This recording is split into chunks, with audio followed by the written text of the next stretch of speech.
So math is the name of the game today. Don't worry, it's not that hard.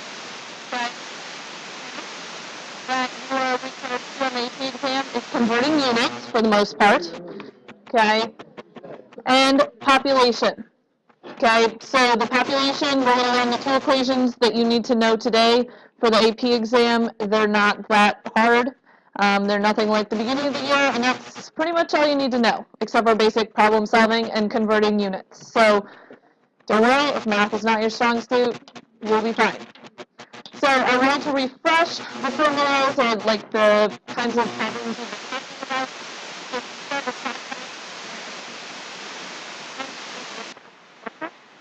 Divided by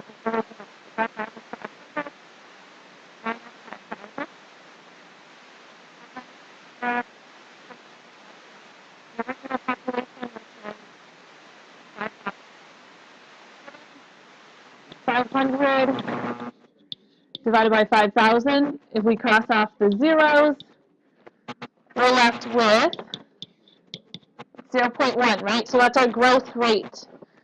Now, this as a percentage would be 10%.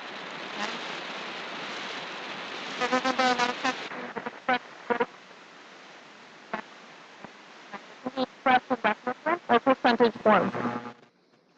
So a population of 5 times 10 to the 6 units. We're bringing back scientific notation. Okay? It's okay if you don't remember how to do it, but remember that you don't have access to a calculator, so a lot of times you put it into scientific notation. It's going to be a lot easier to solve.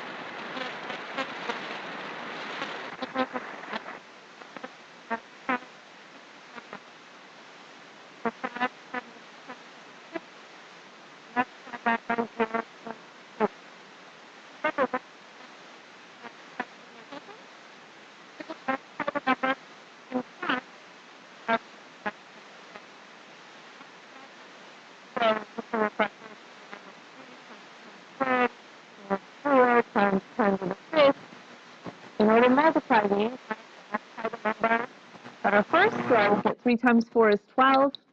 And then I look at the exponents here. So I have a 5 and a 2, and I just add them together. So 10 to the 7th. So that's just a sample problem.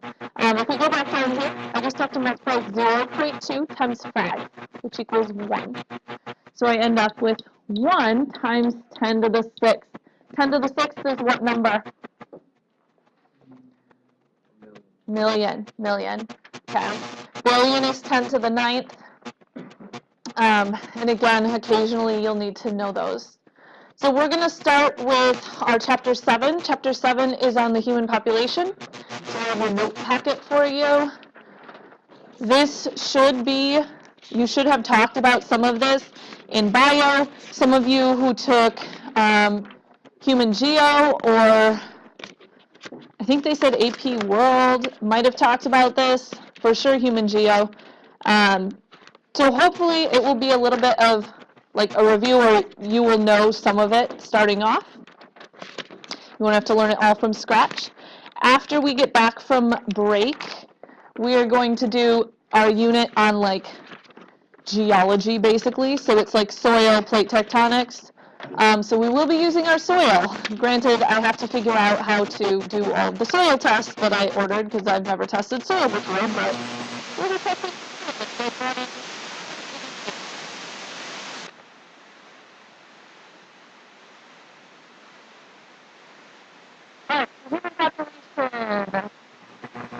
This is a fun one to talk about because it's relevant and a lot of people can see how it relates.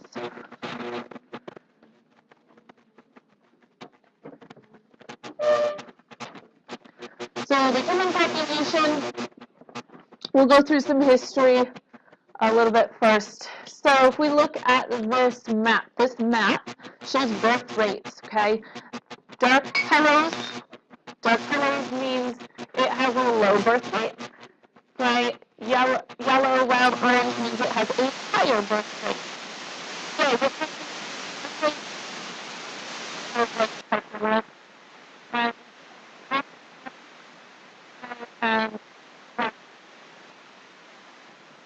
why does that make it have more births? People die young. Okay, Okay, so less birth control, what else?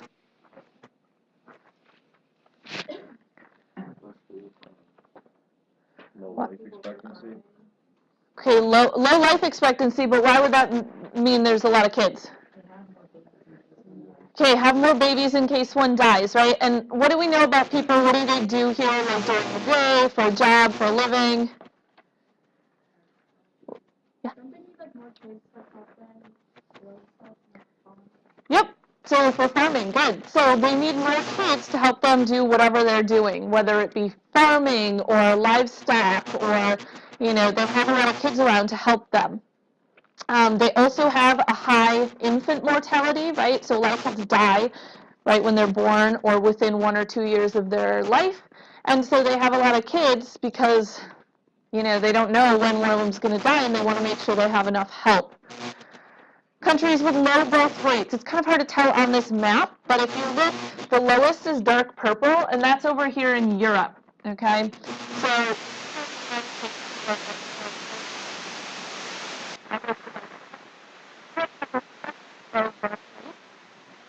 and we'll talk about why in a little bit, but the population of Europe, the population growth rate is actually, in some places, the population is actually declining or decreasing.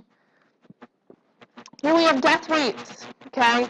Red is a high death rate, light yellow is lowest. So which areas of the world have high death rates? Okay, Russia, we have to look up why.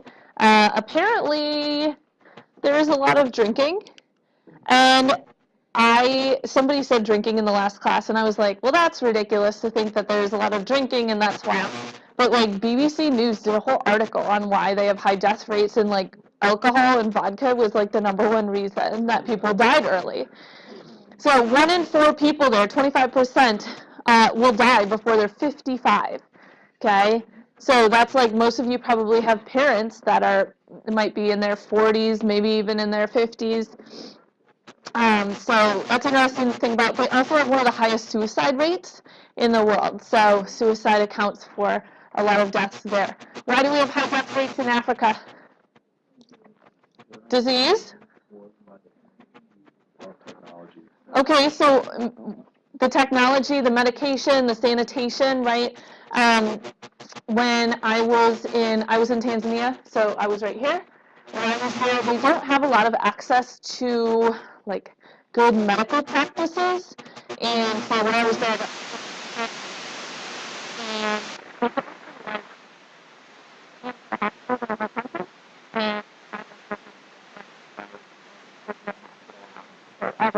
even if you go to a doctor or a clinic, it's like in this little like mud hut, or like it's not really, it doesn't look like a clinic we have. They have, typically in their clinics, they will have a scanner. They will have a stethoscope, a blood pressure cuff. They have some medicine, and by medicine I mean they have a stash of like blue pills that no matter what you go in for, they will give you a blue pill. So you go in with a sore throat, they give you that blue pill. You go in with a stomach ache, they give you that blue pill. You go in with a fever, they give you the blue pill. You don't know what the blue pill is.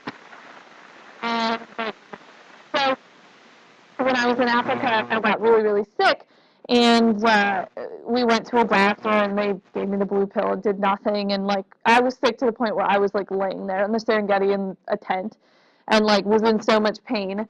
I had food poisoning, so I had been throwing up.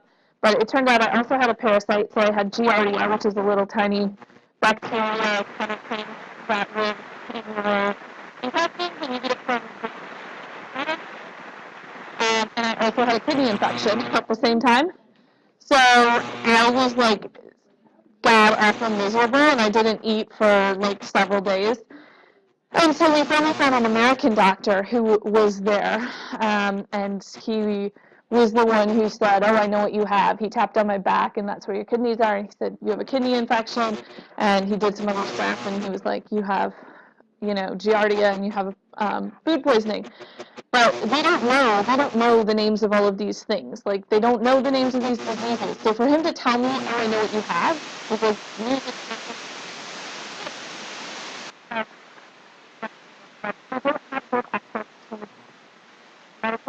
don't have good access to sanitation. I mean, They don't have running water in their toilets, okay? There aren't toilets. They have holes in the ground. So you pee over a hole in the ground. And sure, there's like a stone around it, but there's just a hole in the ground. So you bring toilet paper with you. They don't have toilet paper there. You know, they don't have like running water to wash your hands. So it's very, very different, okay? So countries with low death rates, we can see that the really light countries, we still have some decent amount of deaths in like the United States.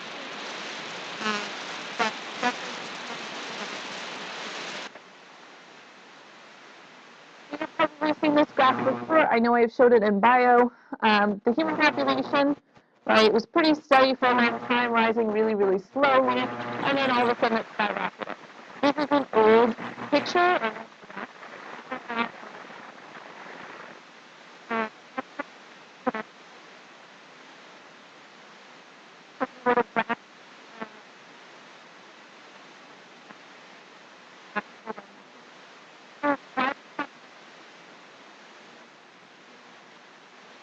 Industrial Revolution. So how did the Industrial Revolution, how did it help humans?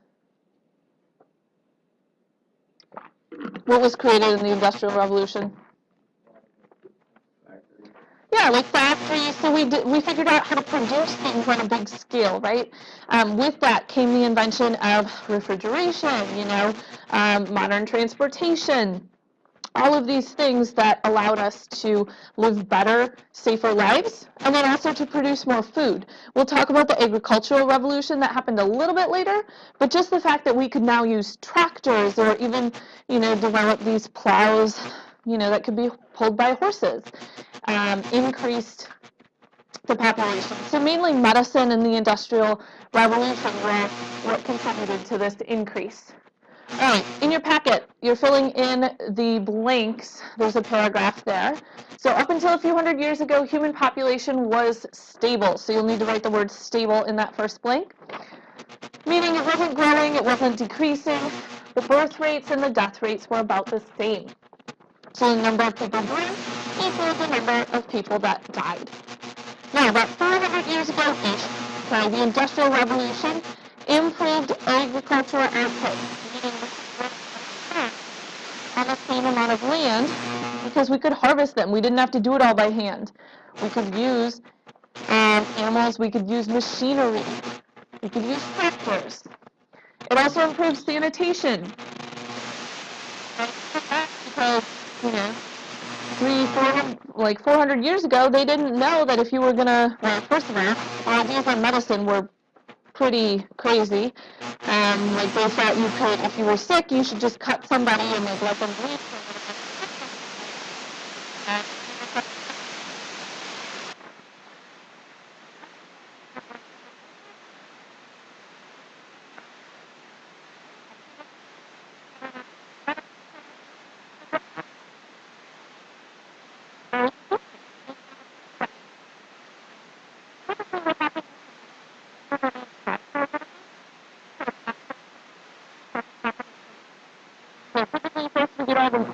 Advances in medicine and technology, more just agriculture kind of stuff, and then birth control and education come later, so then the birth rate will start to decline. So the human population is now growing exponentially, and that's how we see that.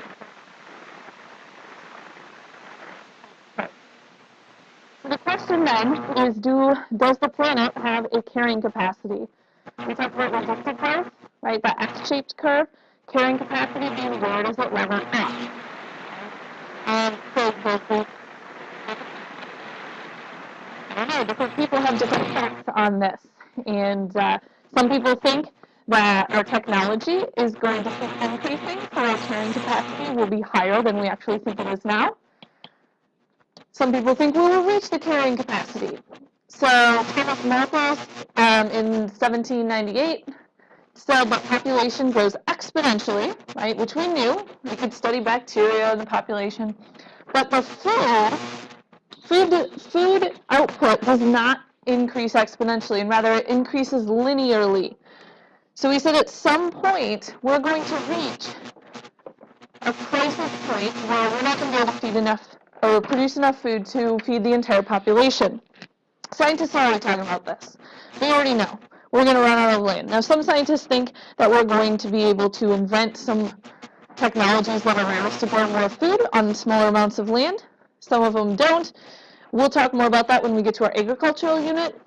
My last class asked me, do I think we'll get to this point in our lifetime? I think you'll start hearing more people talk about it towards the end of your life. I don't think there will be widespread famine during your lifetime. But there is, if you look at the population, it's increasing at a faster and faster rate. So the amount of time it's taking to double is getting smaller and smaller. So we'll talk about that. All right, so factors. What influences the size of a population then? So go ahead and write this in that blank there. So you really 100% need to know the difference between immigration and emigration. Okay, because we're going to use it in an equation, so you need to know the difference. If I have somebody moving from Ireland to the United States, they are emigrating from Ireland. Okay, they're immigrating to the United States. So you'll see immigrate to and emigrate from, they're coming from a country, right? So if I have a lot of immigration, the U.S. has a lot of immigration, it means a lot of people are coming to the United States. Okay? If Mexico has a lot of coming in, you need to think of the fact that immigration looks kind of like in, to remember that.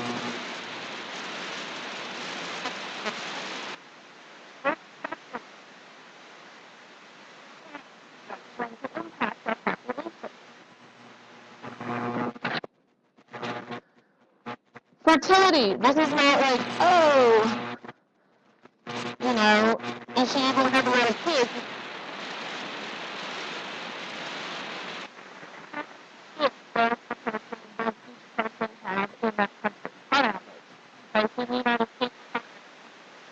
You have an average of 1.9 kids, okay? In some place like Somalia, it's probably going to be 6 or 7, okay? So fertility, they have different numbers of kids. Life expectancy.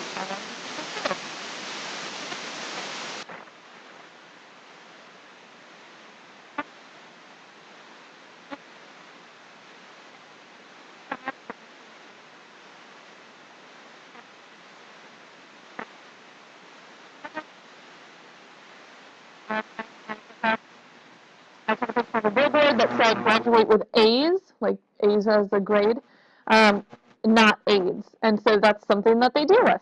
HIV and AIDS is very common over there, along with malaria. How many of you know somebody who has malaria here? Not. Maybe a couple of you, but not very many, right? So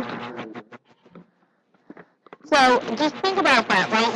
Disease isn't as rampant here typically, right, as it is over there. Now, we do have different diseases, right, or different things, like we get the flu outbreak, but the key here is that our diseases aren't caused by, like, unsanitary water or living conditions, whereas that is often the case in developing countries. All right, so you have this written down. Don't worry too much about studying this. Like, don't memorize this word. We'll never ask you, what is demography? Don't you hear it? It's the study of human populations, okay? So we can get demographers, and those are people who study populations. All right, this goes in that box. This is one of your equations that you need to know. I'm going to let you write it down, and then I'll talk about it in a second.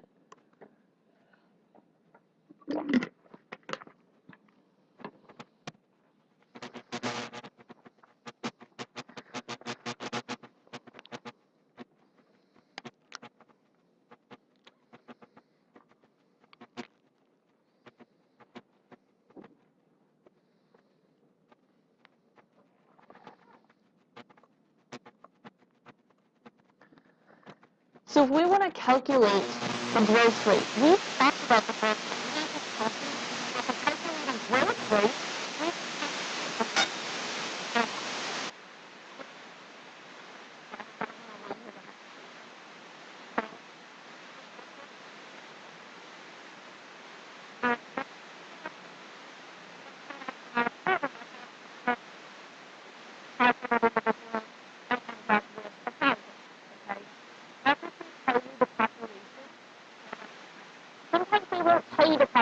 numbers, okay? And instead, they're going to tell you the growth or the birth rate and the death rate and the immigration and emigration.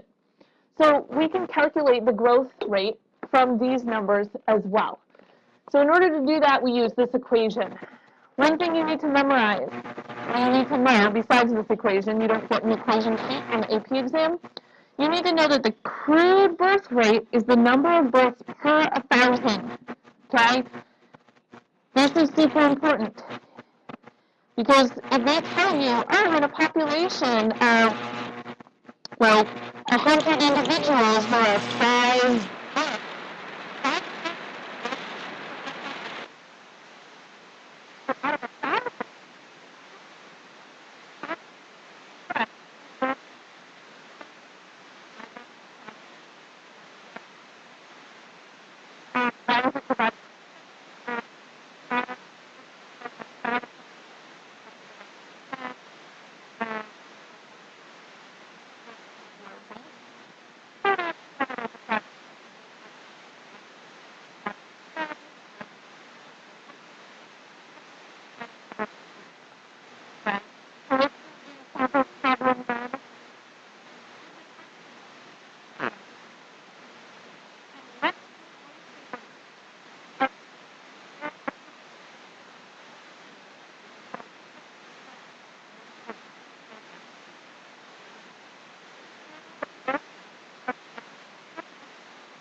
if I wanted to do it as a percent, I would just say 10%, right?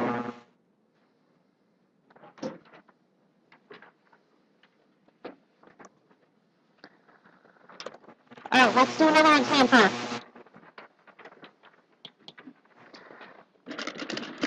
See if you can figure this one out. Take a minute and do this one.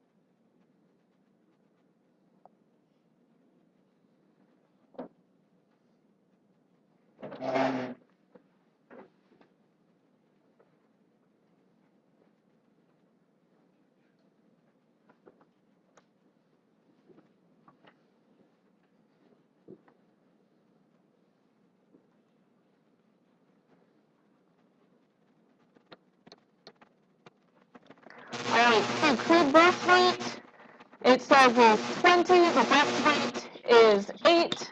We don't have immigration or emigration, so it's just going to be 12 divided by 10, which is 1.2. Okay?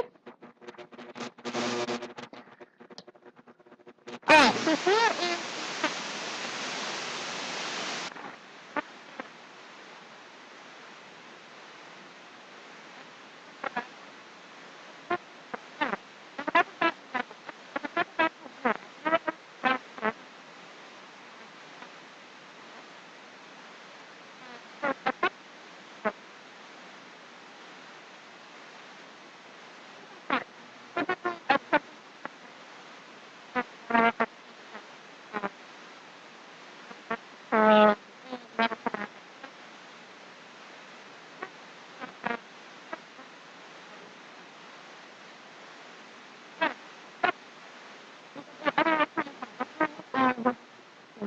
straightforward, which makes it easy, but they typically always ask a question on doubling time on the AP exam.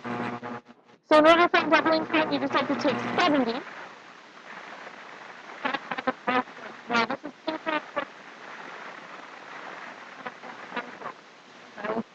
and then we said, right?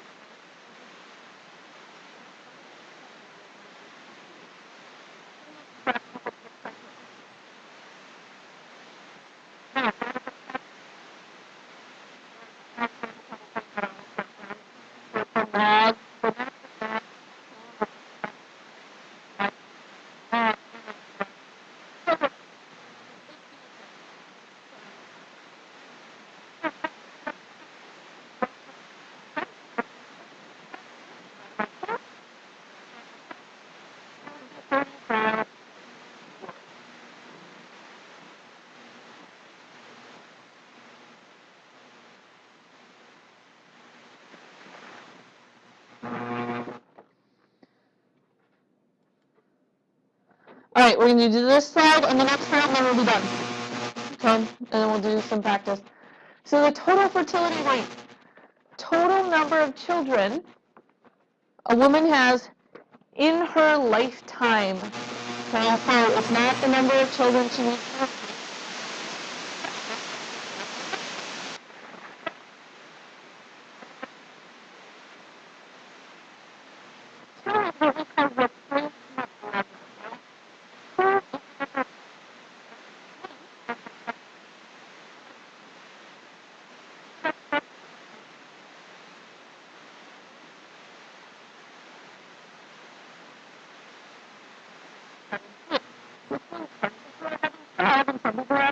Right?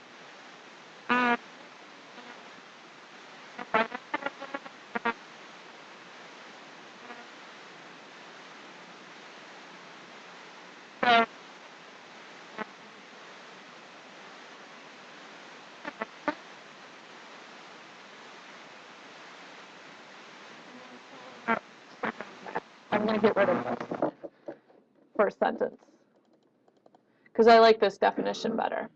So number of children a couple must bear to replace themselves. Okay, so I would need to have approximately 2 kids.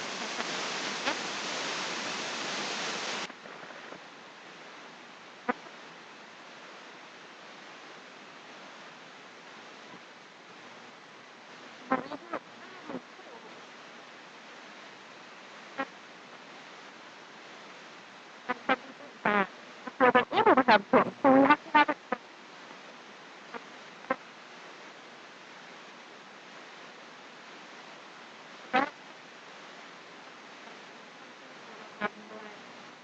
Disease, infant and child mortality, it's going to be closer to 2.5.